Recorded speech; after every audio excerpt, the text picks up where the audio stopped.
Assalamualaikum warahmatullahi wabarakatuh. Nama saya Nurul Fajarina. Di sini saya akan mereview jurnal atau artikel yang telah diberikan oleh dosen mata kuliah Kolokium. Jurnal yang saya dapat adalah Analisis Readiness Mahasiswa Baru dalam Pembelajaran Daring di UIN Sunan Kalijaga, Yogyakarta, volume 13 tahun 2020. Penulis Aulia Fakih Rifai dan Sumarsono. Di pendahuluan ini ada latar belakang. Latar belakang dari jurnal ini sendiri dikarenakan pandemi COVID-19 yang semakin menjadi pengaruh hampir di semua bidang. Dan salah satunya itu pada bidang pendidikan, di mana menyebabkan peralihan pembelajaran luring menjadi pembelajaran daring. Dalam bidang pendidikan, program pembelajaran dan pengajaran yang digunakan saat ini adalah secara daring atau dalam jaringan. Pengajaran dan pembelajaran secara daring sendiri pastinya harus menggunakan internet. Maka internet itu menjadi sangat diperlukan saat pembelajaran dan pengajaran itu dimulai. Dalam mewujudkan program pembelajaran dan pengajaran ini, maka digunakanlah sistem berbasis elektronik yang biasanya disebut dengan e-learning sebagai alternatif terbaik dalam belajar di masa pandemi COVID ini.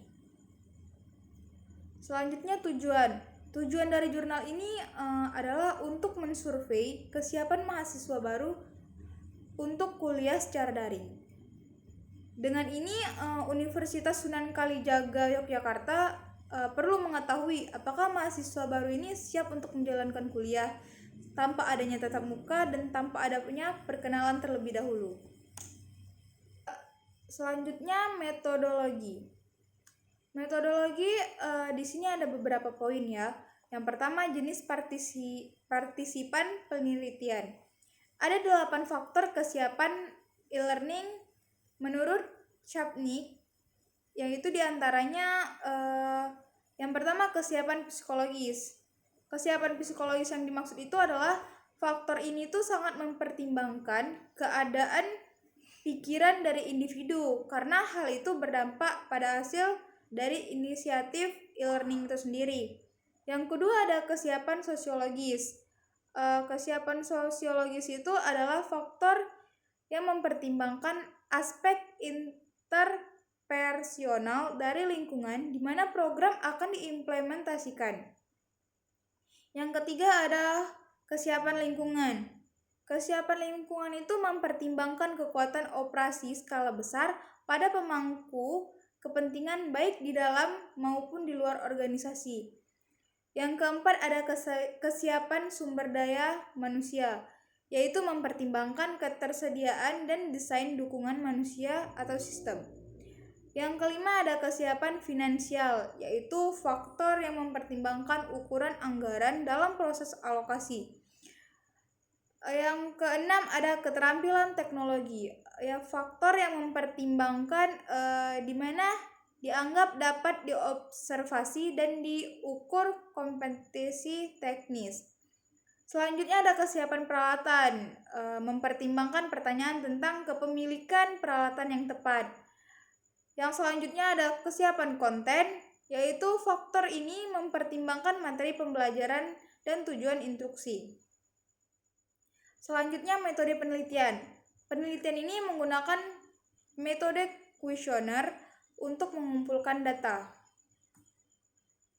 Dan instrumen penelitian. Instrumen penelitian terkait kesiapan kuliah daring adalah kita mengadopsi dari beberapa faktor yang ada di poin pertama tadi. Partisipan penelitian ini adalah menggunakan data responden dari seluruh mahasiswa baru di UIN Sunan Kalijaga Yogyakarta dengan jumlah 640 mahasiswa. Nah, di sini selanjutnya ada hasil kuesioner kesiapan kuliah daring atau e-learning readiness. Yang pertama ada kesiapan peralatan. Di sini itu yang menjawab saya mempunyai laptop itu ada 58%, dan yang tidak mempunyai laptop itu ada 41,5%. Dan yang mempunyai smartphone banyak yang menjawab dengan total 99,6% dan yang tidak 0,4%. Maka dari hasil kuesioner yang diperoleh data tadi adalah 58,5% atau 265 partisipan memiliki laptop. Kemudian ketika digali lebih lanjut, 70 diantaranya laptop dengan RAM 2 GB. Adapun 41,5% partisipan yang tidak punya laptop, mereka merencanakan untuk membeli 49% atau pinjam 19% dan sisanya belum dapat memastikan laptop. Hampir semua partisipan mempunyai smartphone dengan jumlah 9,9,4% dan Android menjadi gadget paling banyak digunakan oleh mahasiswa dengan total 95,4%.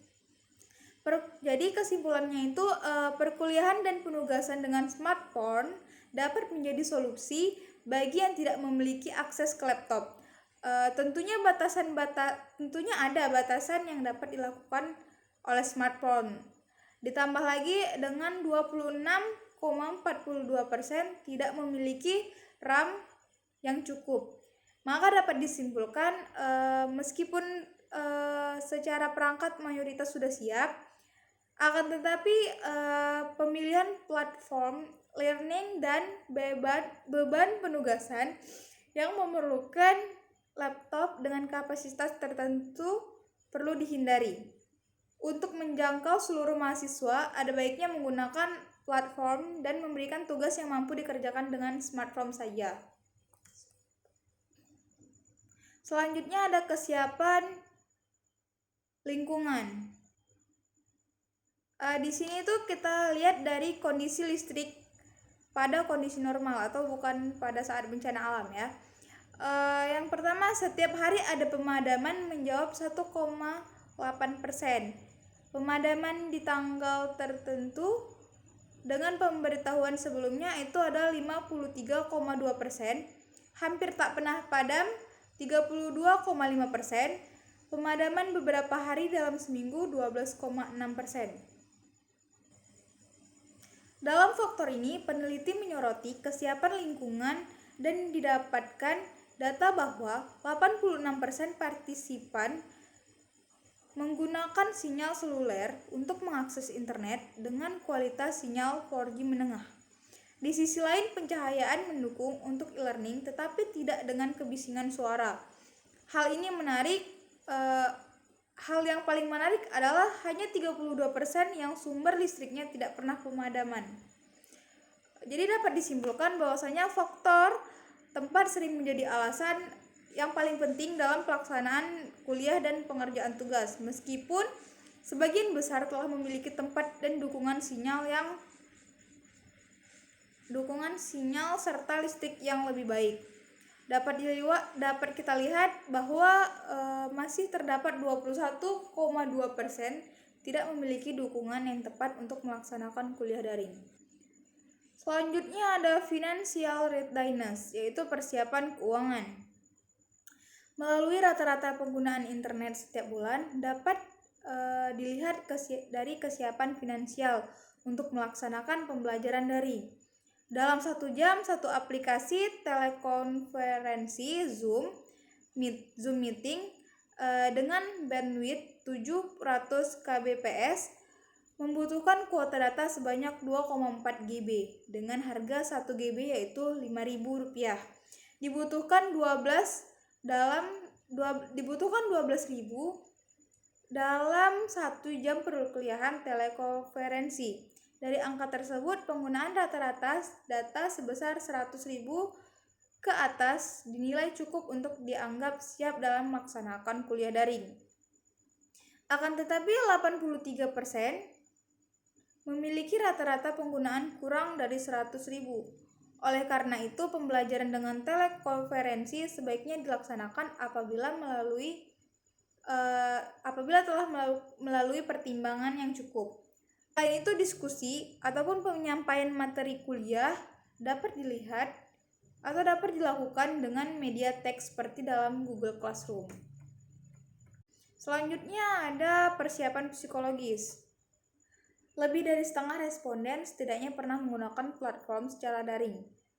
Platform yang paling familiar hingga paling kurang diketahui oleh partisipan adalah Ruang Guru, Google Classroom, e-learning buatan sekolah, Kelase, Coursera, hingga Udemy. Ruang guru menjadi hal yang paling wajar diketahui oleh masyarakat banyak karena konten-konten dan bimbingan belajar yang mendukung proses pembelajaran selama di SMA. Dalam peringkat kedua yaitu Google Classroom karena menjadi platform yang paling efektif untuk membagikan tugas, informasi tanggal ujian, dan mengadakan sesi tanya jawab di kelas.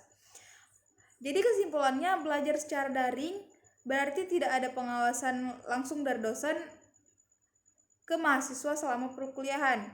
Dapat dilihat bahwa hampir setengah dari responden tidak dapat menyediakan waktu tersendiri untuk belajar secara daring.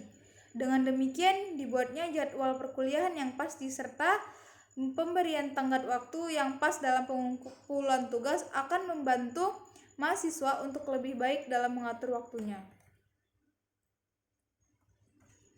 Selanjutnya ada persiapan sosiologis.